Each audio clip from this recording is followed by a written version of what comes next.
centenaire. Ah oui, ce qu'ils ont aussi en commun, tous les trois, c'est que, alors Anne-Marie a le label officiel et les autres, ils ont le label antérieur, c'est passer par l'innovation. Et donc, avant, dans des vies antérieures, Alexandre, d'après ce que j'ai vu, et les profils LinkedIn retrouvent des choses, hein, c'est que vous avez été aussi, en charge, en responsabilité et en volonté d'animer des réseaux d'innovation. Voilà, c'est à vous.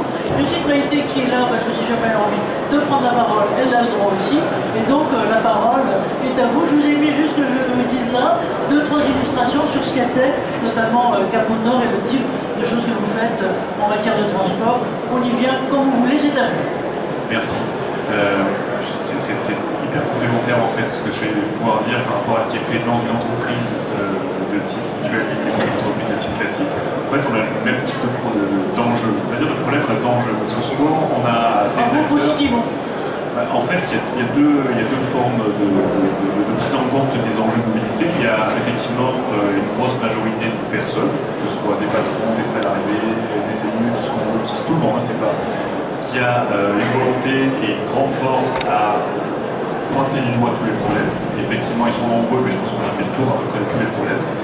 Et après, il y a la capacité à fédérer un ensemble de parties prenantes pour trouver des solutions. Et je pense qu'il faudrait se concentrer un peu plus sur ce deuxième sujet, parce que personne n'a la formule magique. Et si on peut dire, pardon, parce que je n'ai peut-être pas assez bien présenté, mais réseau Cap au Nord, vous êtes, on va dire justement, vous n'êtes justement pas une tête de gondole, vous êtes une tête de réseau. Ou un autre réseau. Je ne sais pas exactement ce qu'on est. En tout cas, on est présent sur le territoire nord de Marseille. On a la sensation de temps en temps qu'on respire un peu à côté du nord de Marseille. Des entreprises qui viennent nous voir, parce qu'effectivement, la position qu'on a nous choisie, c'était de travailler sur le développement de l'attractivité du territoire nord de Marseille. Alors, si je vous parle du territoire nord de Marseille, généralement, on a plutôt des préoccupations assez négatives. Mais je vais vous le définir moi à ma manière. Le territoire nord de Marseille, c'est le cœur de la métropole. C'est 85 000 salariés qui viennent travailler tous les jours. C'est 7 700 acteurs économiques publics ou privés. Voilà. Donc, c'est le cœur de la métropole géographiquement, mais c'est le cœur aussi économique de la métropole. Voilà. Donc, c'est bien de situer ça vraiment géographiquement. Nous, le choix de travail qu'on a opéré, c'est de se dire on ne peut pas avoir des entreprises qui gagnent sur un territoire qui perd. La formule est raccourcie et je lui en reviendra. En tout cas, on a beaucoup d'entreprises qui gagnent, certaines qui perdent aussi, mais en tout cas, les entreprises sont faites pour gagner, mais elles ont besoin de gagner avec l'ensemble de leurs parties prenantes. C'est le parti pris qu'on a choisi, nous. Alors, vous parliez d'impulsion, on a besoin de centres d'impulsion, on a quelques locomotives, mais on s'est dit qu'effectivement, il fallait qu'on puisse entraîner un ensemble d'acteurs économiques derrière nous. Donc, et les locomotives, il y en a pas beaucoup. Par contre, essayer de bousculer l'ordre établi, je pense que c'est vraiment nécessaire parce qu'on se saisit des enjeux assez simplement. Je vais arrêter sur le Cap au Nord Entreprendre au sens large, 300 entreprises, des grandes enseignes, des petites, des toutes petites, des acteurs de l'économie sociale et solidaire, en tout cas des gens qui ont envie de faire bouger leur territoire, et nous, la volonté de faire bouger ces gens-là. Le sujet de la mobilité pour nous est un vrai enjeu, une grande priorité. Autant que l'emploi, autant que le cadre de vie et de la RSE, pour la simple et bonne raison que nous, on est parti d'un constat en 2012.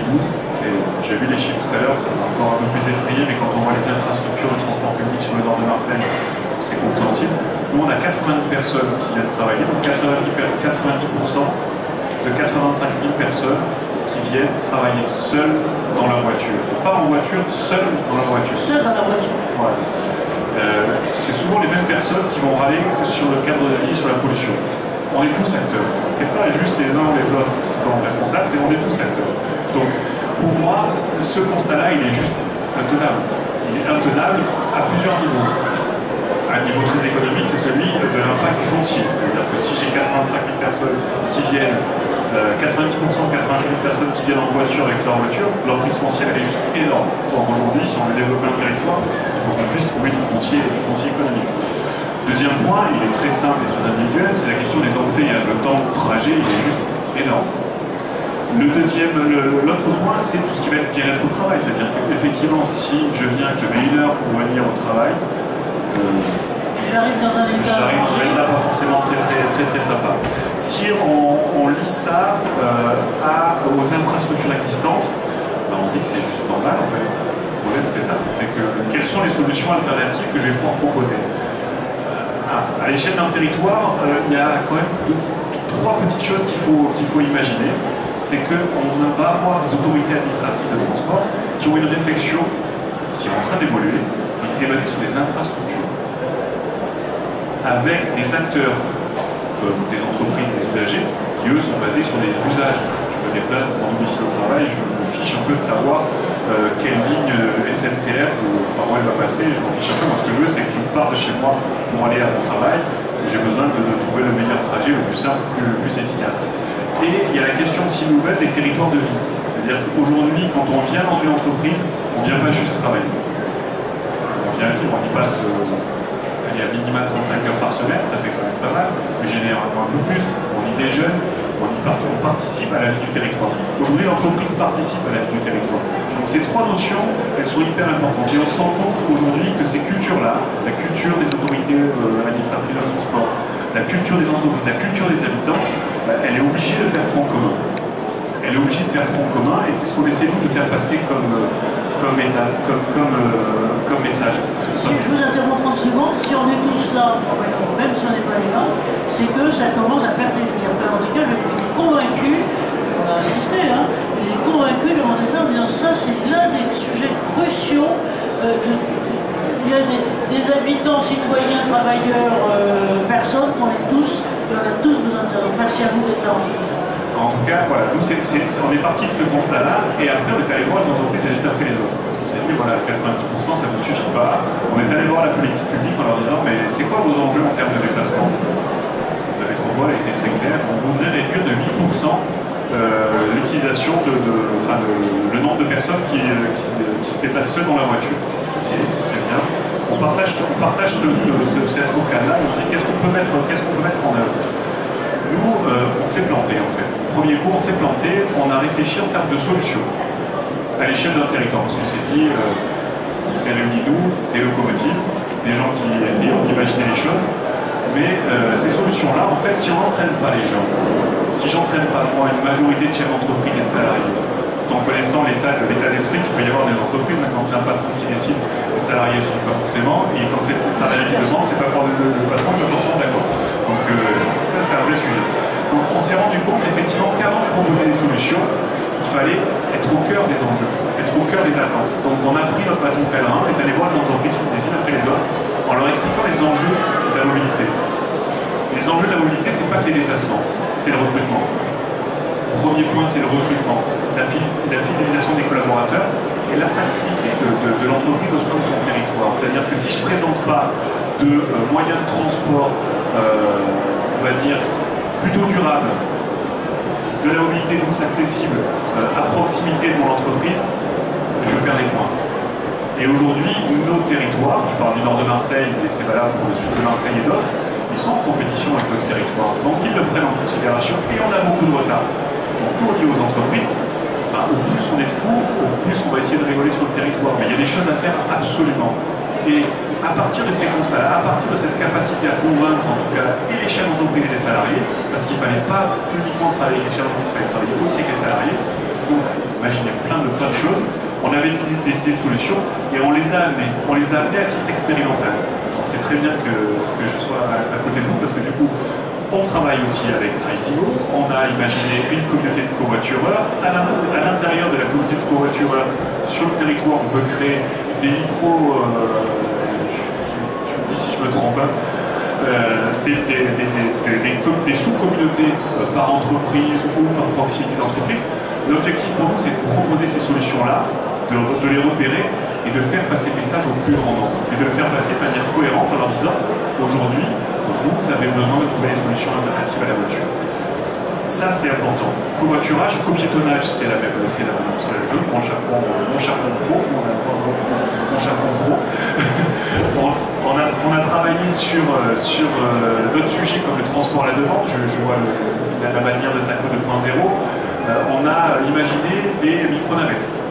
À partir du métro, donc aujourd'hui, à partir du métro Bougainville, on a des micro-navettes qui servent soit des entreprises de manière très directe, Je prends le cas d'Oxatis et d'EDF aujourd'hui, ils ont leur micronavette dédiée.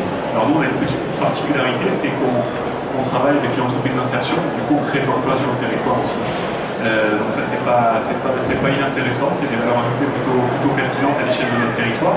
Et on a lancé sur la zone d'activité, une des zones d'activité historiques du territoire nord de Marseille qui est en avant, où on va retrouver des sièges nationaux et internationaux d'Haribo, de la SNEF, de Cadmoral et autres, donc des belles entreprises.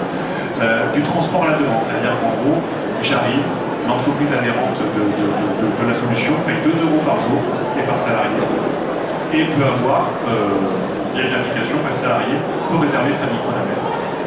Donc des micronavettes pour l'instant toutes les 20 minutes, mais on travaille justement avec les collectivités à leur développement. Donc toutes ces solutions-là, en fait, c'est des réflexions qu'on mène nous, puis avec nos parties prenantes.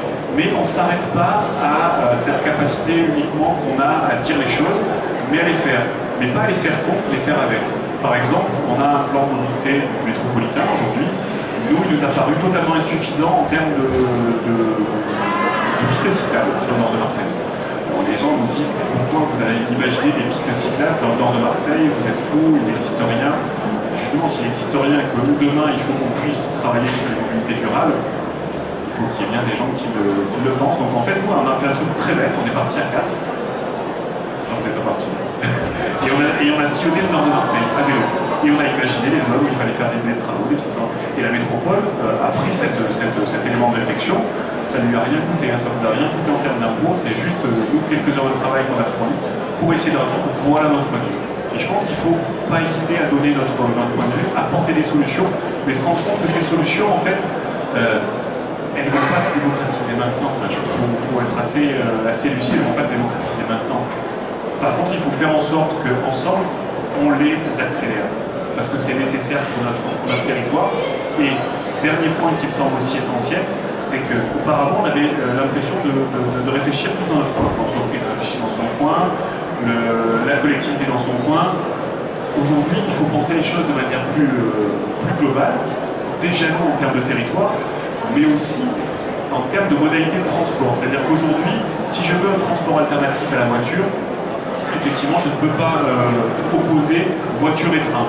Par contre, je peux proposer train plus vélo, je peux proposer train plus trottinette, je peux proposer métro plus micronavette, je peux proposer tramway plus vélo. Mais on a besoin de travailler cette notion d'intermodalité. Je pense qu'elle est essentielle, et elle est essentielle pas uniquement à faire passer comme message à l'entreprise ou aux salariés, aussi aux autorités des services de transport qui ont l'habitude, pour la SNCF, de parler train. Si je viens de Martigues pour venir travailler en nord de Marseille, si je m'adresse à la SNCF, j'ai un train qui s'arrête à la gare de l'Estac, j'ai encore 1 kilomètre à faire, je ne peux pas le faire. Donc du coup, il faut travailler, faire travailler les gens ensemble, des communautés comme Rainbow, des gens de co pour le vélo, des trottinettes électriques, la SNCF, la RTM, et considérer effectivement qu'aujourd'hui, on est tous des apporteurs de solutions pour les salariés et les entreprises, et pas juste des offres de transport. Pour moi, c'est vraiment essentiel, c'est agir ensemble et accompagner effectivement les branches professionnelles. On est en train de travailler avec la Fédération des entreprises de propreté justement sur la question des horaires de travail, des déplacements. Voilà. C'est des sujets où quand on est seul, on se dit comment on va faire, et quand on est plusieurs, on peut imaginer des choses, et quand on les imagine, parfois les oreilles pour les entendre et les mains pour le faire. Écoutez, un grand merci. Là, je vais vous repasser la parole les uns les autres. C'est vrai que c'était bien concentrique